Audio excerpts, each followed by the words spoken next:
Our challenges are primarily with our facilities. I would love to offer choices for all children when it comes to lunch, with the exception of O-Brown and Knapp, who were recently redone. Those schools have kitchens where we're able to do bulk meal service. In a lot of our schools, like we are here, we can't provide options because we're so limited to space. In this particular kitchen, we really can't do more than the oven that you see, the milk cooler, and a single upright refrigerator because we've already at our electrical capacity for the building.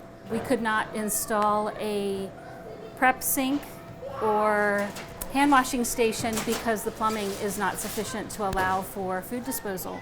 So we have to have all of our meals prepared off-site. We heat them here and then serve to the students.